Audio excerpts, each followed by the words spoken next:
Vamos lá, irmãos. A família de Jesus. Abra sua Bíblia em Marcos, capítulo 3.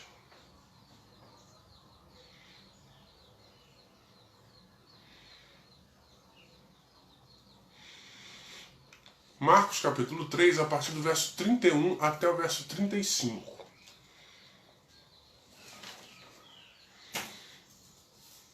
Marcos, capítulo 3.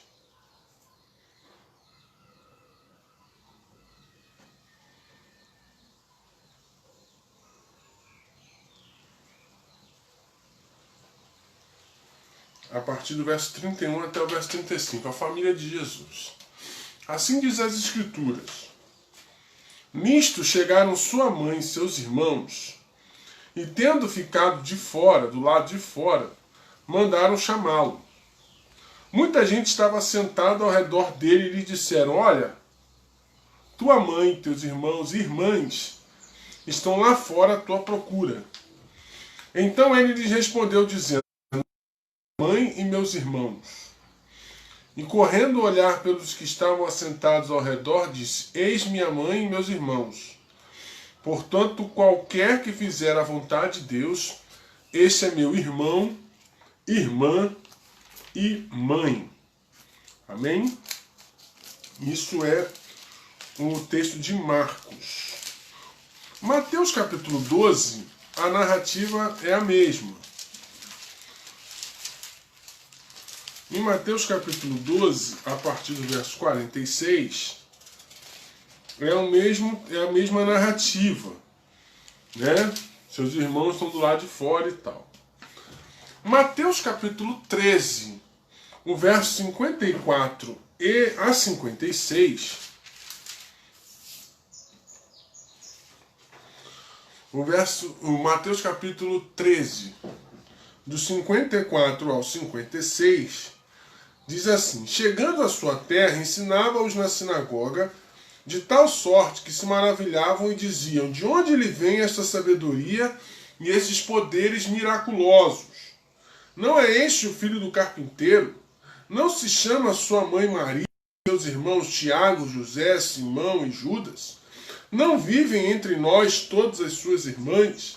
De onde lhe vem, pois, isto tudo? E o último texto é de João capítulo 7, do 1 ao 9. Assim diz a palavra de Deus. A incredulidade dos irmãos de Jesus. Passadas estas coisas, Jesus andava pela Galileia, porque não desejava percorrer a Judéia, visto que os judeus procuravam matá-lo. Ora, a festa dos judeus, chamada de Festa dos Tabernáculos, estava próxima. Dirigiram-se, pois, a ele e os seus irmãos e lhe disseram: Deixa este lugar e vai para a Judéia, para que também os teus discípulos vejam as obras que fazes. Porque ninguém há que procure ser conhecido em público e, contudo, realize os seus feitos em oculto. Se fazes estas coisas, manifesta-te ao mundo, pois nem mesmo os seus irmãos criam nele. Verso 5. Pois nem mesmo os seus irmãos criam nele. Disse-lhe, pois, Jesus: O meu tempo ainda não chegou, mas o vosso sempre está presente. Não pode o mundo odiar-vos, mas a mim me odeia, porque eu dou testemunho a respeito de que as suas obras são más. Subi vós outros à festa. Eu, por enquanto, não subo, porque o meu tempo ainda não está cumprido. Disse-lhe Jesus estas coisas e continuou na Galileia. Então, nós temos aqui 4 textos. Em 3 textos, que um é igual ao outro. 3 textos acerca de Jesus e sua família. Como toda família, como todas as pessoas, Jesus tinha a sua família. E a família de Jesus era igual a todas as outras em um sentido. A família de Jesus era imperfeita. Jesus, perfeito, não pecou, mas a sua família era, porque tinham pessoas as quais eram pecadoras. Quando você lê, e aí você entende, por exemplo, quando naqueles textos que falava assim, E Maria guardava todas essas coisas no seu coração. Você começa a entender que Maria guardava no coração, mas ela não expunha para os seus filhos, para os seus outros filhos. E quando Jesus começa o seu ministério e começa a realizar milagres e começa a realizar, ensinar com autoridade, realizar maravilhas, eles ficam bastante incomodados. Quando você lê o texto do capítulo 3 de Marcos, no capítulo 3 de Marcos, o verso 21, olha o que diz o texto. E quando os parentes de Jesus ouviram isto, saíram para o prender. Está fora de si. A família de Jesus, os irmãos, os pais não, mas os irmãos de Jesus, você viu que tinha 4 irmãos e algumas irmãs. Não diz quantos, mas alguns irmãos, 4 irmãos e algumas irmãs. Eles iam atrás de Jesus, o movimento que Jesus fazia, e como eles ainda não criam em Jesus como Salvador de suas vidas, só vão fazer isso depois da ressurreição, eles iam atrás de Jesus para prender Jesus, para segurar Jesus em casa, porque eles não criam no ministério, não criam em Jesus ser o enviado de Deus para ser o Messias, não acreditavam na messianidade, vamos dizer assim, se existe essa palavra, eles não acreditavam que Jesus era o Messias de todos os tempos. Então eles prendiam Jesus em casa, iam atrás de Jesus. Onde Jesus está? Jesus está em Cafarnaum, vamos lá pegar ele e vai trazer ele para casa. Ah, ele está na Galileia, ele está na Judéia, ele está não sei aonde. Ele está em Tiro e Sidom, vamos lá buscar ele para tirar ele de casa, para botar ele para casa, porque ele está fora de si. Então eles não criam em Jesus como Salvador. E aí a gente começa a entender que Maria guardou as coisas no seu coração, mas também não colocou para os seus filhos a situação que estava vivendo. Olha, você tem um irmão aqui, ele nasceu de forma diferente, ele é o Salvador. Ele não tem essa argumentação de Maria com os seus outros filhos. Em nenhum momento Maria chegou e falou assim: olha, você tem um irmão que é diferente. E, irmão, isso é muito tão significativo que quando Jesus está na cruz, está lá em João capítulo 19, a partir do verso 21, Jesus entrega os cuidados de Maria, não entrega a Maria nenhum de seus irmãos, entrega a Maria a João, de seu discípulo. Então é importante, é tão significativo isso. O fato de não crerem em Jesus como Salvador, Jesus tira sua mãe, vamos supor assim, Jesus tira a sua mãe do cuidado de seus irmãos, porque os seus irmãos não criam nele, mas entrega a sua mãe aos cuidados de uma outra pessoa, que é João. João agora passa a ser filho de Maria e cuidar dela. Achavam Jesus insano. Jesus era considerado um insano por tudo que falava e por tudo que fazia, as multidões que estavam em volta sempre de Jesus. A questão é que Jesus começa, a família de Jesus já começa com um grande dilema, né? Porque você se lembra como nasceu Jesus. Jesus nasce de uma intervenção divina na vida de Maria e de José. Maria estava prometida a José, estavam noivos, e o anjo aparece a Maria dizendo que ela foi escolhida para ser a mãe do Salvador. E aí o Espírito Santo coloca no seu ventre o fruto, né, a bênção do Senhor, que era Jesus. E agora José, que é seu noivo, está atordoado, porque sua noiva prometida, e o noivado naquela época era muito próximo do casamento, já podia viajar juntos, enfim. Então o casamento às vezes era só uma formalidade, porque no noivado já se acontecia tudo. E o fato é que Jesus já nasce nessa situação de uma criança que nasce trazendo até um pouco de discórdia. O nascimento de Jesus traz uma discórdia, tanto que o texto diz que José não queria colocá-la exposta.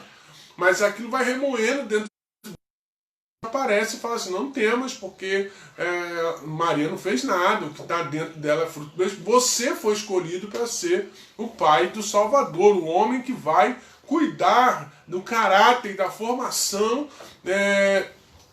desse menino que está aí no ventre da sua prometida. Então você é um escolhido de Deus para cuidar e tratar dessa criança que está no ventre. E aí, Jesus nasce, e nisso José e Maria têm que pegar Jesus e levá-lo para o Egito, até que Herodes, o que baixou a determinação da morte das crianças, dos meninos abaixo de 2 anos, morrem, e aí eles voltam para que eles possam continuar vivendo a vida e criar Jesus.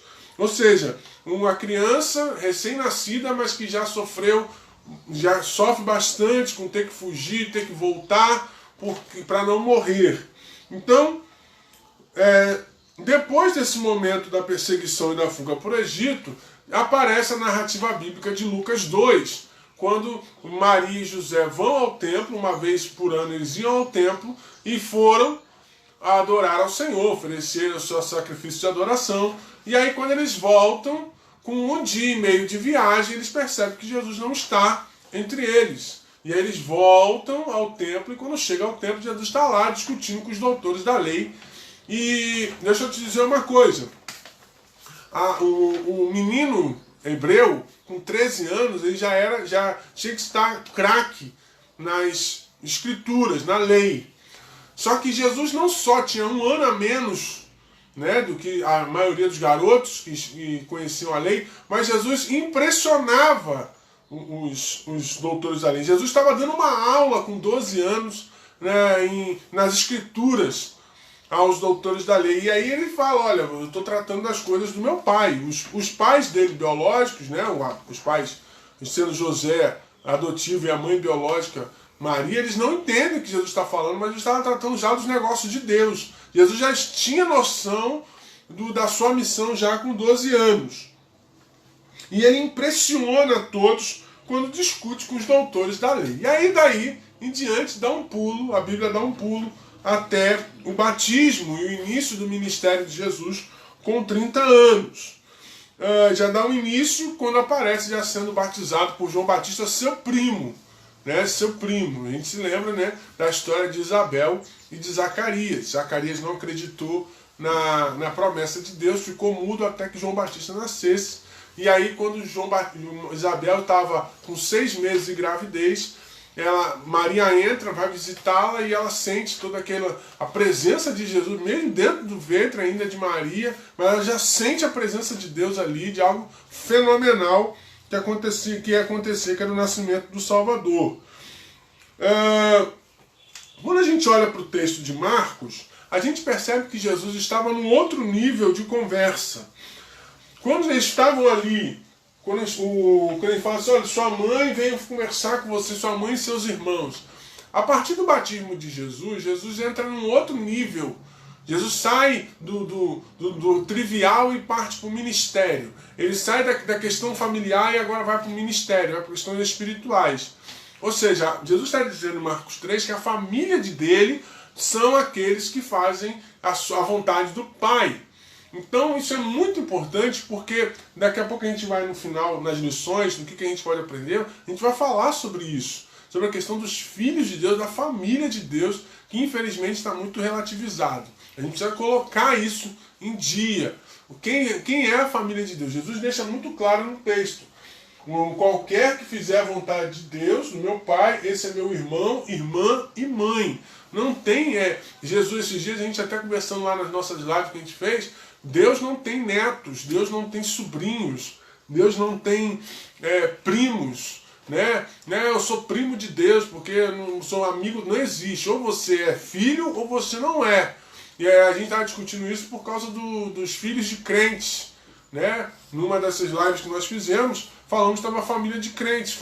Muitos crentes, Eli, Samuel, o próprio Davi, tiveram muita dificuldade, mesmo sendo servos do Senhor, tiveram muita dificuldade com seus filhos. Então a gente estava conversando que o fato de meu pai ser crente, por exemplo, o fato de meu pai ser crente não me dá a salvação. O fato da minha mãe ser crente não me dá a salvação. É isso que Jesus está querendo dizer aqui. A partir do reino de Deus, cada um precisa procurar a salvação, ou cada um precisa entender e receber Jesus como Senhor e Salvador da sua vida, aceitá-lo, né? A palavra mais comum a gente sabe que não é aceitar, mas reconhecer o sacrifício de Jesus na cruz por nós. E isso só se faz quando eu entendo e me rendo aos pés ao Senhor, clamando para que Ele seja Senhor e Salvador da minha vida. Então, isso só acontece, a família de Deus, os filhos de Deus são esses. Né? Meu pai é crente, eu também sou da igreja. Não é por aí. Minha mãe é crente, não. O pai é crente, a mãe é crente, o filho também vai precisar entender isso e abraçar a salvação em Cristo Jesus. Então Jesus está dizendo isso, Jesus está sendo no modo trivial e entrando no modo espiritual. Olha, a partir do meu ministério, a partir do início do meu ministério, a minha família são aqueles que fazem a vontade do meu Pai. A família de Deus são aqueles que fazem a vontade dele. Se não faz a vontade, não é família. Nós já tratamos disso lá na igreja. Aqueles que são do nosso sangue, mas que não estão conosco na fé, eles são nossos parentes. A nossa família, a partir do momento que a gente abraça a fé, que a gente confessa Jesus Cristo como Salvador, e crê com o nosso coração, como diz lá em Romanos, aquele que confessa Cristo como Salvador e no seu coração crê, esses são os nossos familiares, essa é a nossa família. Os outros parentes são parentes, né? Os outros que mesmo sangue são parentes. Família agora é a família de Deus, se nós somos espirituais, se nós vemos por esse lado. Então Jesus deixa muito claro isso. Os irmãos de Jesus só foram crer nele após a ressurreição. Né? Você está lá, o registro está lá em Atos. Tanto que Jesus entrega, como eu falei, Jesus entrega a sua mãe aos cuidados de João e não aos seus irmãos. Mas em Atos eles já estão com a igreja. Vamos lá em Atos, Atos capítulo 1.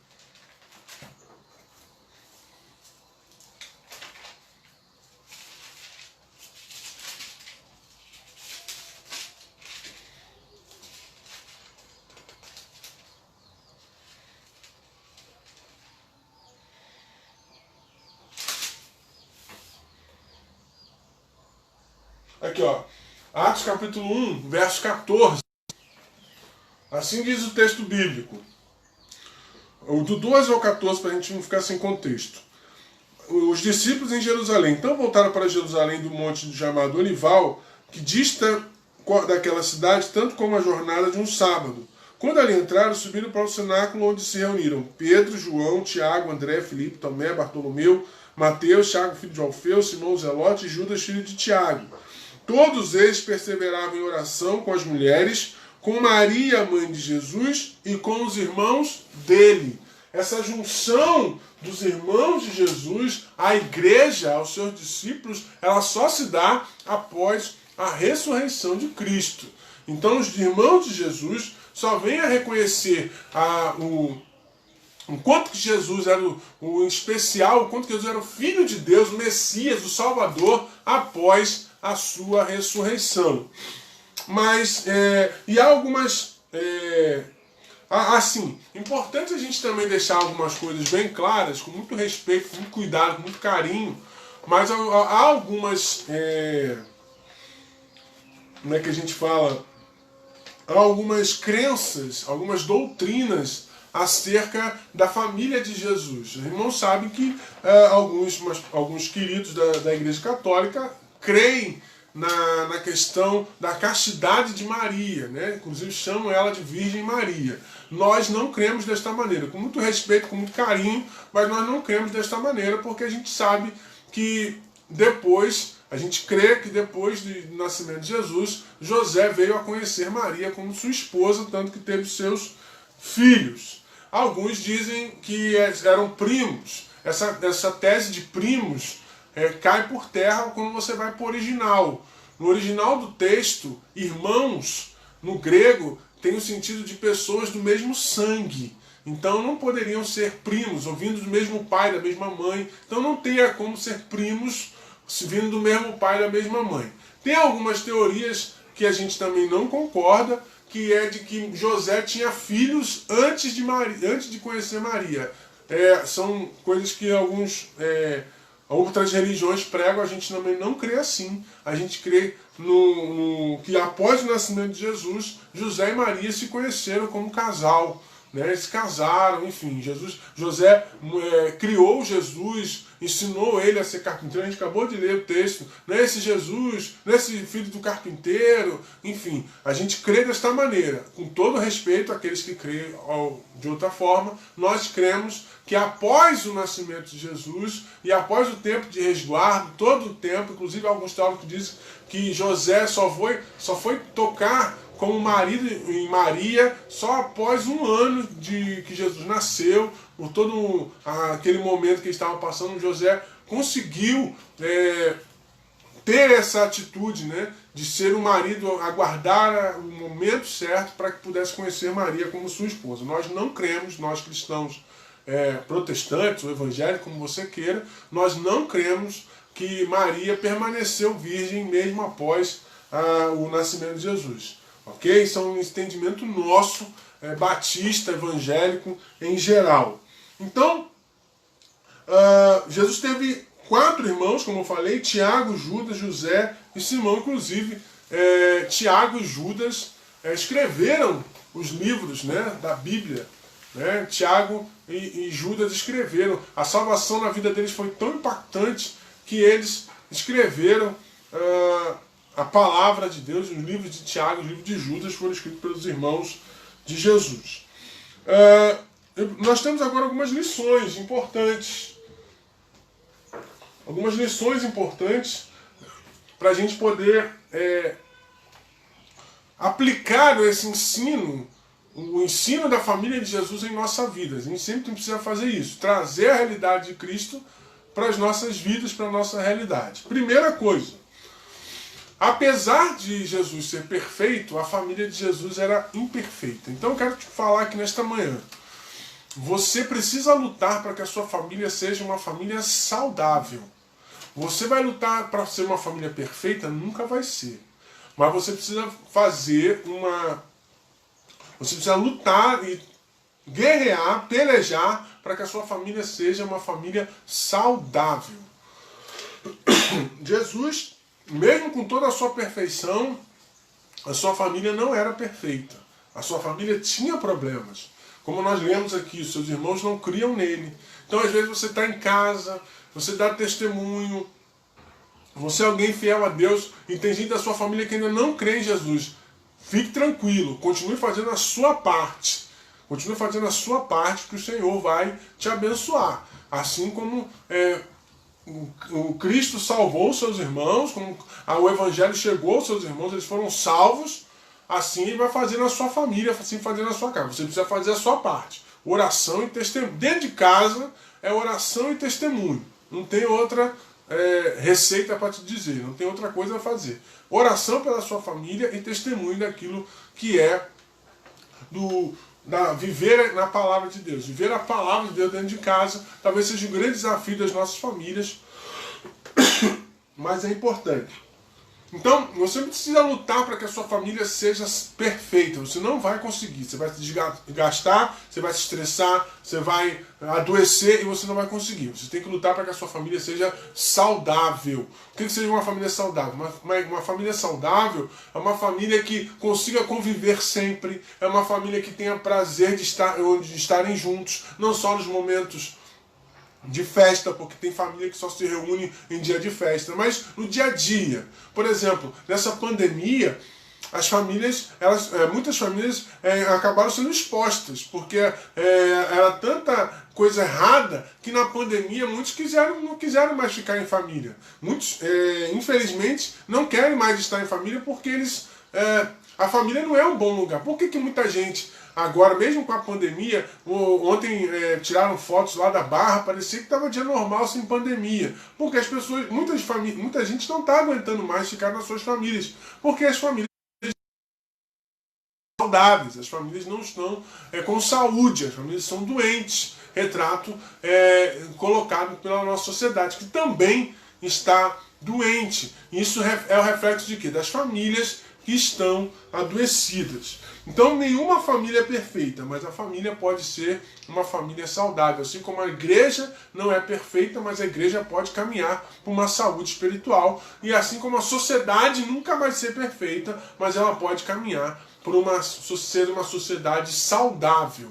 Então é isso que você precisa buscar na sua trajetória, na sua família.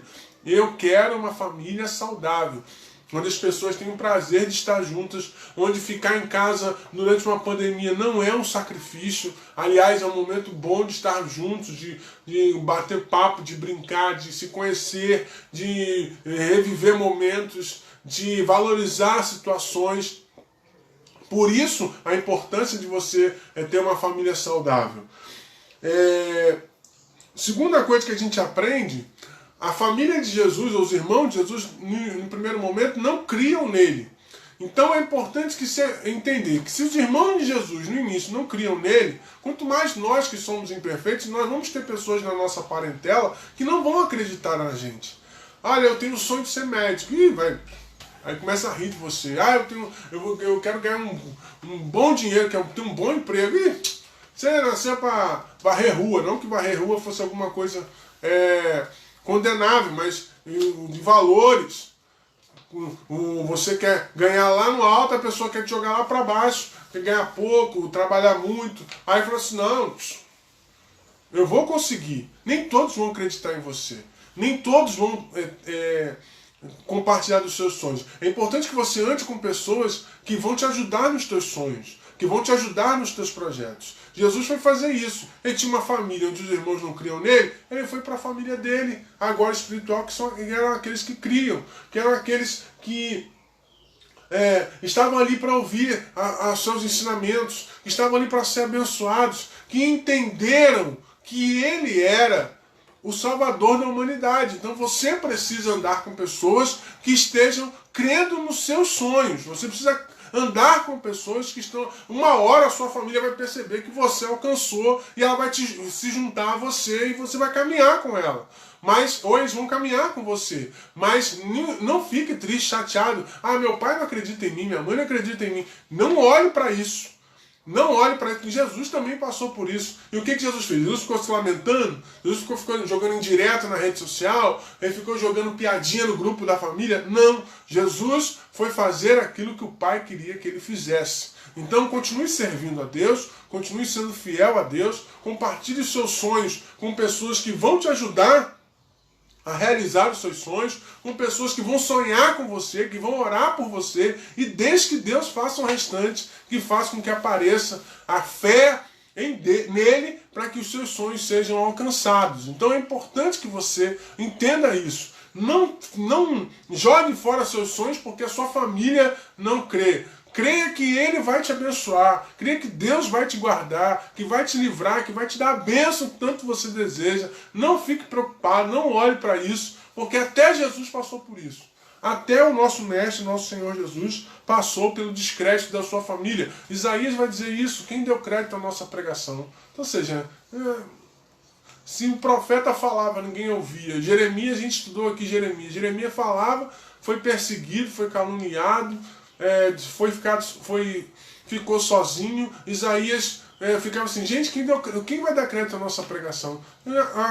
Aconteceu com Jesus? Vai acontecer conosco também. Mas é importante que você não fique preocupado com isso e olhe para Cristo, olhe para a sua missão, olhe para aquilo que ele quer fazer na sua vida.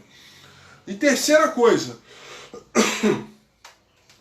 apesar disso, apesar de você ter pessoas que não creem nos seus sonhos, e apesar de Jesus ter na sua família seus irmãos que não criam nele, Jesus na cruz, ele cuidou da sua mãe, entregando a sua mãe aos cuidados de João.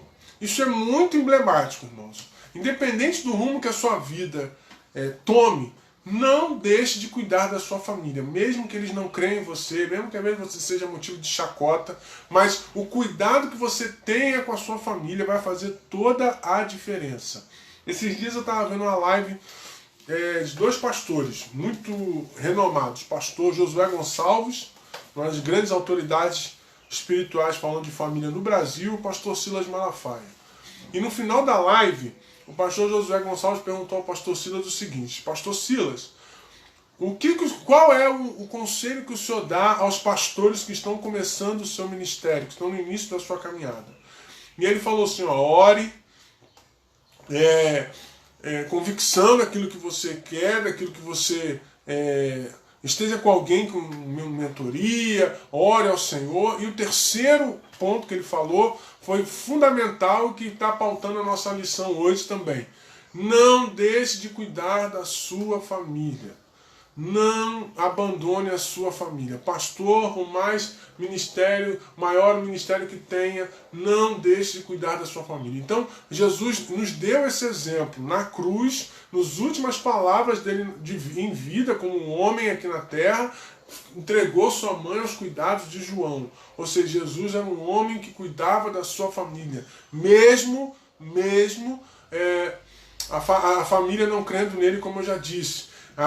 Alguns estudiosos dizem que sempre quando Jesus voltava a Cafarnaum, os discípulos visitavam seus parentes, seus familiares. Jesus visitava a sua família, ou seja, Jesus era um homem que cuidava da sua família. Então você precisa cuidar da sua família se você quer ter uma família saudável. Cuidado não é só dar presente, cuidado não é ficar comprando atenção, cuidado é você estar presente. Não é dar presente, é estar presente, participar das coisas, orientar, observar, corrigir quando for necessário, amar em todos os momentos. Isso é cuidar da sua família. Jesus cuidava da sua família e Ele quer que a gente cuide da nossa. Por que tem tantas famílias doentes hoje? Porque muitos não cuidam da sua família. Por que tem tantos pastores, líderes, que a sua família está um fracasso? Porque eles olharam demais para o ministério e esqueceram de cuidar da sua família. Eles não conseguiram equilibrar família e ministério, família e liderança. Jesus soube equilibrar, Jesus soube fazer isso, e ao final todos os seus irmãos creram nele. Então, você, para alcançar essa vitória, alcançar essa bênção do Senhor, você precisa entender a importância de cuidar da sua família. Ok? E aí você vai ter que, às vezes, vai ter que engolir sua arrogância, engolir sua vaidade, engolir seu orgulho, e você procurar ser feliz, procurar estar sempre em comunhão, corrigir erros, corrigir arestas, conversar, colocar coisas importantes com amor, com cuidado, com carinho, que a outra pessoa, você está cuidando dele, cuidando dela, e aí a tua família tem tudo para ser uma família abençoada nesses tempos tão difíceis. Mas para isso, você precisa cuidar da sua família, assim como Cristo fez na sua trajetória. Amém, queridos? Então, a gente hoje está falando sobre a família de Jesus, que apesar de ser a família do Filho de Deus, tinha problemas. A família tinha problemas, tinha defeitos. E que ao final da passagem de Jesus aqui na terra, antes de subir aos céus, ele já tinha resolvido. Ele já tinha resolvido. Todos os irmãos foram alcançados, a família foi alcançada. Então Deus tem promessas para a tua casa, promessas de salvação. Cuide da sua família. Está lá em Atos capítulo 16, o verso 31, quando o carcereiro ficou doido, porque as prisões caíram e os presos podiam ir embora. E aí Paulo e Silas falam assim: gente, segura a onda, calma, não se mata não, não se mata. E aí o carcereiro pergunta a Paulo e Silas: o que eu faço? E aí ele fala assim: crê no Senhor Jesus Cristo e será salvo tu e a tua casa.